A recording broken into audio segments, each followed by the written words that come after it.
नमस्कार दोस्तों, आज के हमारे इस वीडियो में हम आपके लिए दशा माता की व्रत कथा लेकर आए हैं। एक समय की बात है, एक राजा था। उसके 2 रानियां थीं। बड़ी रानी के कोई संतान नहीं थी। छोटी रानी के एक पुत्र था। राजा छोटी रानी और राजकुमार को बहुत प्यार करता था। बड़ी रानी छोटी रानी से ईर्ष्या करती थी। बड़ी रानी राजकुमार के प्राण हर लेना चाहती थी। एक दिन राजकुमार खेलता खेलता बड़ी रानी के आंगन में चला गया। बड़ी रानी ने राजकुमार के गले में काला सांप डाल दिया। छोटी रानी दशा माता का व्रत करती थी। राजकुमार दशा माता का ही आशीर्वाद था।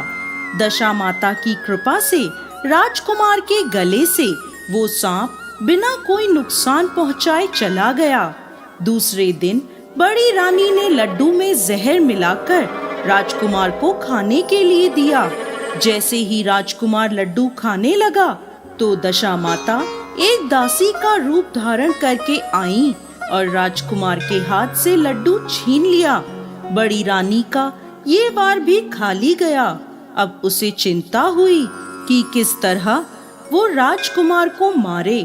तीसरे दिन जब राजकुमार फिर खेलता हुआ बड़ी रानी के आंगन में आया तो रानी ने उसे पकड़कर गहरे कुएं में धकेल दिया, लेकिन दशा माता ने उसे बीच में ही पकड़ लिया।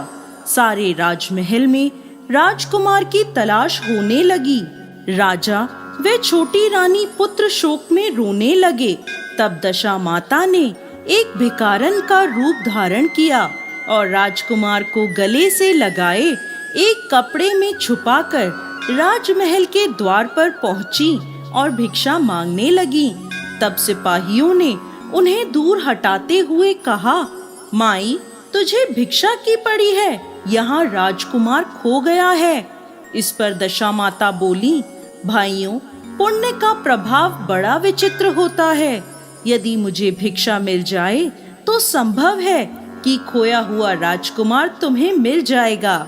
ये सुनकर द्वारपालों ने दशा माता को अंदर जाने दिया। वह अंदर गई और राजकुमार को छोटी रानी के आंगन में छोड़ दिया और वापस चली। परंतु छोटी रानी ने भिखारन के रूप में आई दशा माता को देख लिया। उसने कहा, रुको, तुम कौन हो? तुमने 3 दिन तक मेरे बेटे को छुपा कर रखा, ऐसा तुमने क्यों किया? इस पर दशा माता ने छोटी रानी को अपने दर्शन देते हुए कहा, मैं तुम्हारे पुत्र को चुराने वाली नहीं हूँ। मैं तो तुम्हारी आराध्य देवी हूँ। मैं तुम्हें सचेत करने आई हूँ। बड़ी रानी तुमसे ईर्ष्या करती है। वो तुम्हारे पुत्र के प्राण हर लेना चाहती है। और दशा माता ने बड़ी रानी की सारी करतूत छोटी रानी को बता दी। ये सुनकर छोटी रानी दशा माता के आगे हाथ जोड़कर खड़ी हो गई और बोली, माता, जैसी कृपा आपने मुझ पर करी, मैं चाहती हूँ आप सदैव राजमहल में विराजमान रहें और मैं आपकी सेवा पूजा करूँ। इस पर दशा माता बोली, मैं किसी के घर नहीं रहती। जो श्रद्धा पूर्वक मेरा ध्यान स्मरण करता है, मैं उसके हृदय में निवास करती हूँ। मैंने तुम्हें साक्षात दर्शन दिए हैं, इसलिए तुम सुहागन स्त्रियों को बुलाकर विधिवत आदर सत्कार के साथ भोजन कराओ और नगर में ढिंडोरा पिटवा दो कि सभी लोग मेरा व्रत करें। ऐसा कहकर दशा माता अंतर्ध्यान हो गईं। हे दशा माता, जैसी